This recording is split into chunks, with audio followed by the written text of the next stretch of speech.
Oi pessoal, hoje eu quero falar de um tema que eu estou compartilhando e postando no blog, na parte das histórias bíblicas, onde elas são contadas de uma forma mais curiosa, com justamente curiosidades de época, contexto, questões históricas, ambientação. E nesses dias a gente está trabalhando e postando no blog Livres Discípulos de Cristo sobre José, que fora aquele rapaz que tinha predileção do seu pai, Jacó, que foi vendido pelos seus irmãos por inveja a ismaelitas que o levaram ao Egito. E lá ele passou por uma série de perrengues até se tornar o segundo homem mais poderoso daquele país, que na época era uma espécie de Estados Unidos da América, do Oriente Próximo. E eu gostaria de falar sobre um aspecto muito pouco pensado ou divulgado a respeito de José e de sua trajetória.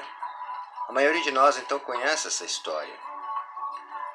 Preso pelos irmãos num poço, ele foi tirado dali, vendido aos ismaelitas, que o levaram para o Egito, onde ele foi comprado por um senhor de alto escalão chamado Potifar.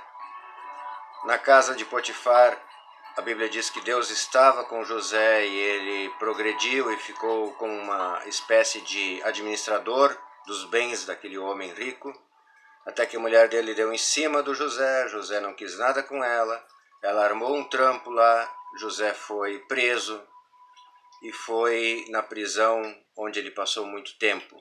Mas também na prisão diz a Bíblia que Deus estava com José.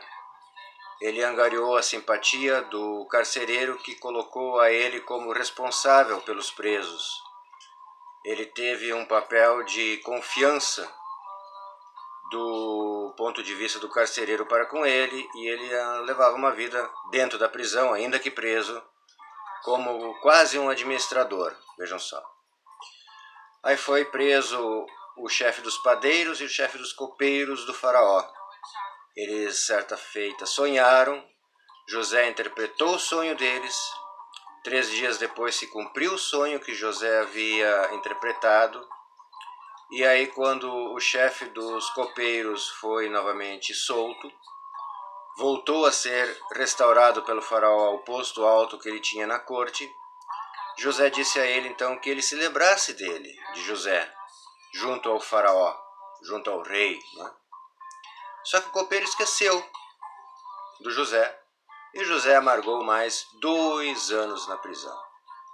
Depois disso, o rei teve aquele sonho célebre das 7 vacas gordas que saíam do Nilo, sendo devoradas por 7 vacas magras, das 7 espigas gordas que se formaram nos pés na plantação, sendo essas devoradas por 7 espigas magras. E aí o copeiro, diante da não interpretação dos sábios e dos mágicos e dos mestres, daquela galera toda, o copeiro se lembrou de José, que ele havia interpretado o seu sonho, e o sonho do chefe dos padeiros também, que se realizaram os dois, ambos, imediatamente. Então ele falou disso ao faraó, lembrou-se de José então. Faraó chamou José, José interpretou o sonho do faraó, dizendo que significavam 7 anos de fartura e 7 anos de miséria, por causa das intempéries, de fome. E o faraó disse, e agora, o que a gente faz? E José deu uma solução, dizendo que era para ele estocar alimentos nesses 7 anos de fartura, fazer toda uma engenharia administrativa, agrícola, econômica, para que eles tivessem fartura nos 7 anos que se seguissem aqueles 7, fartura em termos de estoque, e poderiam então suprir as necessidades não só do seu povo, como a história provou que também dos povos vizinhos. Bom, diante disso, o faraó disse, quem mais vai poder comandar essa engenharia toda, senão tu? E colocou José como o segundo homem mais importante do Egito, atrás apenas dele mesmo, do faraó. Depois vieram os irmãos de José, a gente pode ler essa história. no final do livro de Gênesis. Qual é o ponto que eu quero tocar? Porque eu estou só dando uma recapitulada para que a gente possa se situar.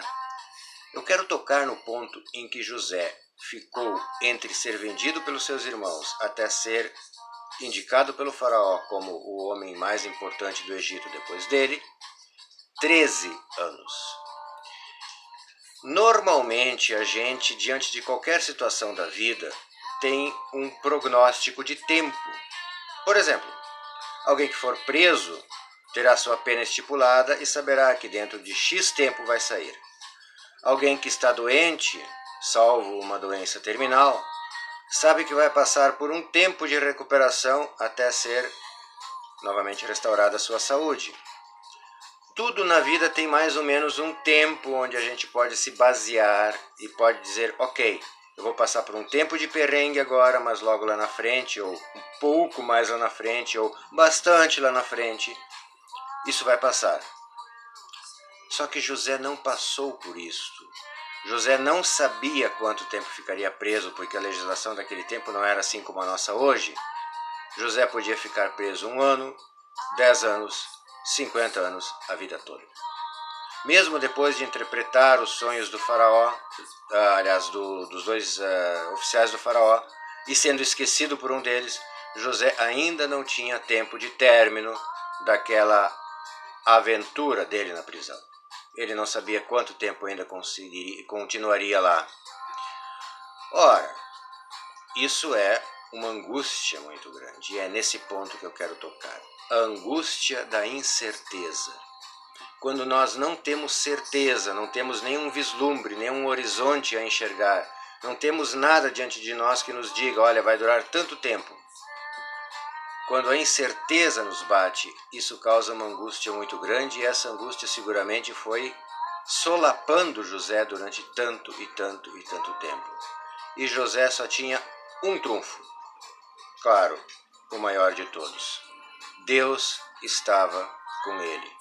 Mas mesmo assim, era necessária uma perseverança, uma força mental, uma força espiritual, uma resiliência muito grande para esperar uma espera sem tempo definido. Eu quero lembrar disso porque esse é um ponto muito pouco explorado, ou talvez nem explorado, neste exemplo da história de José. A angústia da incerteza pode nos assaltar em algum momento da nossa vida. O antídoto e o remédio que José encontrava para passar pela angústia da incerteza foi a sua fé em Deus, que ele manteve inabalável, inacreditavelmente inabalável, ainda que preso. Dentro da prisão, não tendo perspectiva, não tendo expectativa, tendo sido esquecido. Deus acabou catapultando José de um poço até o passo mais importante dentro do Egito. Isso aconteceu com José, mas José não tinha a ideia do que iria acontecer, salvo os sonhos anteriores que ele tinha, quando os 11 feixes que ele colhia com os irmãos se dobravam diante dos feixes dele. Mas ele não tinha certeza dessa interpretação. Ele não tinha certeza do final da sua história. Ele tinha era a angústia de uma espera sem tempo definido. A fé foi a única coisa capaz de mantê-lo firme. Portanto, eu recomendo que a gente reexamine a nossa fé, veja se ela está nos mantendo firme. E mesmo quando nós passamos por, vamos convenhar, pequenas angústias e pequenas incertezas na vida, jamais percamos a fé em Deus, jamais percamos a segurança de que, estando no caminho chamado Jesus, estamos no melhor caminho. Sobre a angústia da incerteza que eu queria falar hoje, eu espero que eu tenha conseguido transmitir aquilo que estava em meu coração para compartilhar aqui. Que Deus nos abençoe a todos. Tchau, tchau.